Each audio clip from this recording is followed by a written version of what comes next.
করে তোমার দরবারে কাঁদলাম, এখনো পর্যন্ত তুমি আমার দোয়া কবুল করলে না।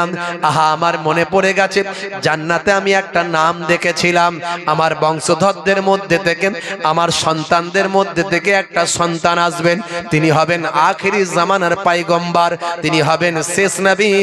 তাকে তুমি এত ভালোবাসো, মহাব্বত করো যে তার নামটা তোমার নামের সঙ্গে জুড়ে দিয়েছ।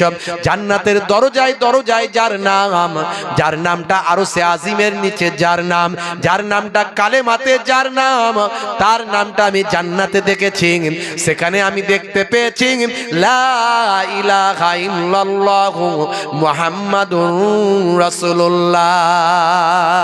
আয় আমার মাবুদ, 350 বছর কেঁদেছি, তুমি আমার দোয়া কবুল করনি, তবে আমার বিশ্বাস সেই নামের বদৌলতে তুমি নিশ্চয় আমার দোয়া কবুল করবে।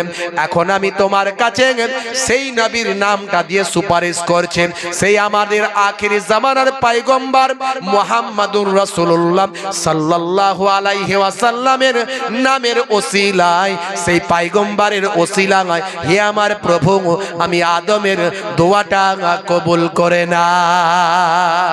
জোরে হবে না, জোরে হবে না। হে তরুণ যুবকেরা, আমার আল্লাহর পক্ষ থেকে সেই সময় জানিয়ে দেওয়া হয়, হে আদম শুনে রেখে দাও, আমি তোমার দোয়া 350 বছর কবুল করিনি। এতদিন তোমার কোন সুপারিশ আমার কাছে কাজে লাগেনি, কিন্তু এবার তুমি এমন সুপারিশ এনেছ, হে আদম শুনে রেখে দাও, তুমি এমন সুপারিশ এনেছ যে সুপারিশ আমি আল্লাহ ফেরাতে লজ্জাবোধ করি।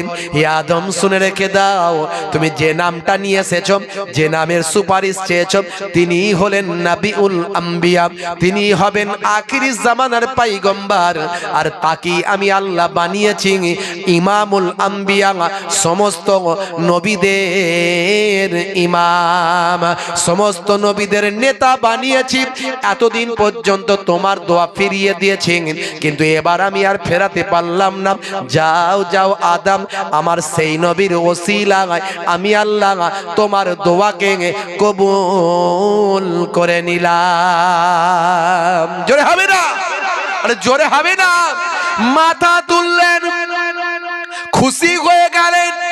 হযরত আদম নবী খুশি হয়ে আল্লাহ দোয়া কবুল করেছে, মাথা তুললেন, চোখের পানি মুছে নিলেন, তাকিয়ে দেখলেন জেদ্দার দিক থেকে 350 বছর কান্নাকাটির পরেও যাকে আমি পাই নাই, জেদ্দার দিক থেকে দেখতে পান মা হাওয়া আলাইহিস সালাম ওই জাবালে রাহমাতের দিকে এগিয়ে আসছেন। 350 বছর পর আরাফাতের ময়দানে হযরতে বাবা আদম মা হাওয়া একত্রিত তারা হয়েছিলেন। এই জন্য আরাফাত, আরাফা আররাফা ইউআররিফু তারিফান, আররাফা ইউআররিফু তারিফান।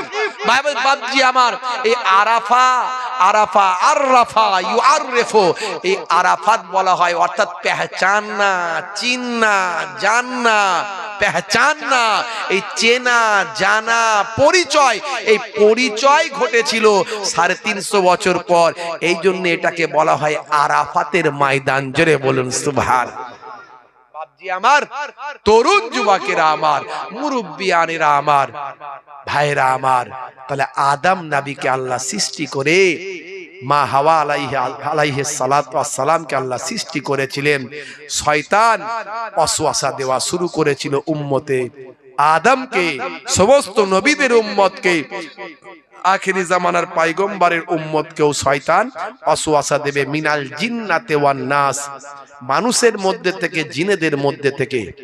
ভাইরা আমার, শয়তান, মেন শয়তানকে এখন আর ওয়াসওয়াসা দিতে হয় না। শয়তানের চালাচাম্পট আছে, আল আওলাদ আছে, শয়তানের আল আওলাদ আছে, তারাই কাজ করে, তারাই ওয়াসওয়াসা দেয়। কেউ জেনা ব্যভিচার করানোর কাজে লিপ্ত আছে। শয়তানের আওলাদদের মধ্যে কেউ জেনা ব্যভিচার করানোর কাজে লিপ্ত আছে, কেউ খুন খারাপি মারপিট করানোর কাজে একটা ছেলে লিপ্ত আছে, আর একজন ভাই আমার মানুষের মনে অহংকার তাকাব্বুরি ঢুকিয়ে দেওয়ার কাজে লিপ্ত আছে। তারা এইভাবে তার আওলাদেরা কাজ করে। মেন শয়তানকে কিছু করতে হয় না, সে সিংহাসনে বসে বসে বাদশাহী করে, বুঝতে পারছেন বাপজি আমার, তরুণ যুবকেরা আমার। কিন্তু আমার নবী আমার আল্লাহ জানিয়ে দিয়েছেন কোরআন মাজিদে, ইয়া আইয়ুহাল্লাযীনা আমানু তুবু ইলাল্লাহি তাওবাতান নাসুহা, তোমরা হে ঈমানদারেরা, হে বিশ্বাসী বান্দারা, তোমরা অন্তর থেকে তওবা করো। আর যদি কোনো বান্দা তওবা করে অন্তর থেকে, আমার আল্লাহ বলছেন তার জীবনের গুনাহ আমি আল্লাহ মাফ করে দিই। জোরে হবে না? বন্ধুরা আমার, তরুণ যুবকেরা আমার, আপনাকে আমাকে 5 ওয়াক্ত নামাজ ফরজ করা হয়েছে। অনেকে আমরা 5 ওয়াক্ত নামাজ পড়ি না। হে তরুণ যুবকেরা, নামাজ ছেড়ে দেবেন না বাবা, নামাজ ছেড়ে দেবেন না। আফজালুল ইবাদাতে ইবাদাতুস সালাত, সমস্ত বড় ইবাদত হলো, সবচেয়ে আফজাল ইবাদত হলো সালাত, নামাজ। সেই নামাজ ছেড়ে দিয়ে কখনো জান্নাত পাওয়া যাবে না। সেই নামাজ ছেড়ে দিয়ে কখনো আল্লাহর ওলির ভক্ত হলেও জান্নাতে যেতে পারবেন না। কারণ যত বড় বড় আল্লাহর ওলি এসেছেন, তারা ইবাদত করে আল্লাহর ওলি বান্দা হয়েছে। কোন ওলি বান্দা গাছ থেকে পড়ে গিয়ে ওলি হয়ে যায়নি, আকাশ থেকে পড়ে গিয়ে ওলি হয়ে যায়নি। বড় পীর সাহেব মাটি থেকে বেরিয়ে ওলি হয়ে যাননি। বড় পীর সাহেবও ইবাদত করে আল্লাহর ওলি হয়েছেন। ইরাকের জঙ্গলে দীর্ঘদিন ধরে আল্লাহর ইবাদত করে ভাই আমার তিনি এমন এক পর্যায়ে পৌঁছেছিলেন যে আমার আল্লাহ তাকে কুদরতি খাবার দান করতেন। জোরে বলুন সুবহানাল্লাহ। বন্ধুরা আমার, খাজা গরিব নওয়াজ এমন ইবাদত করেছিলেন, আমার আল্লাহ এমন তাকে মকবুল বান্দা করেছিলেন।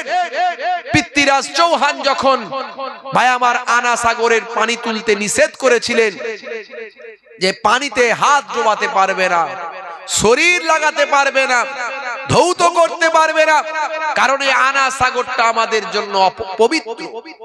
এই সাগর আমাদের জন্য পবিত্র।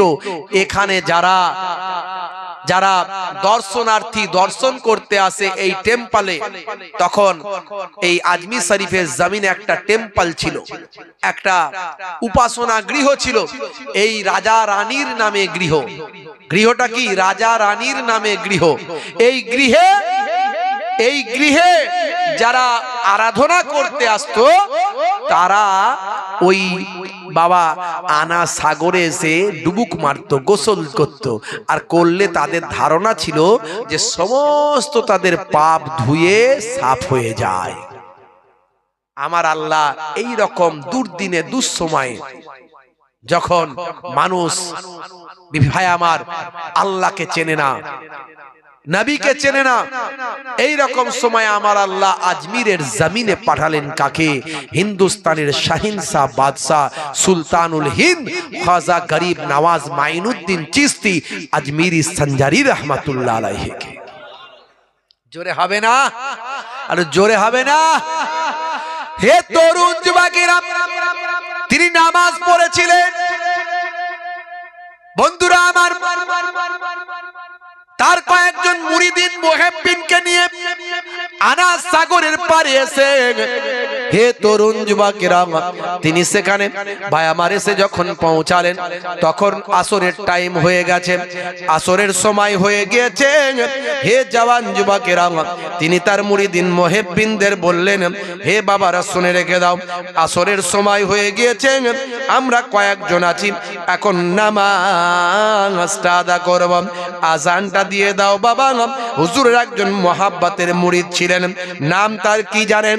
হযরতে হুজুর, নাম তার হলো কুতুবউদ্দিন বখতিয়ার কাকি।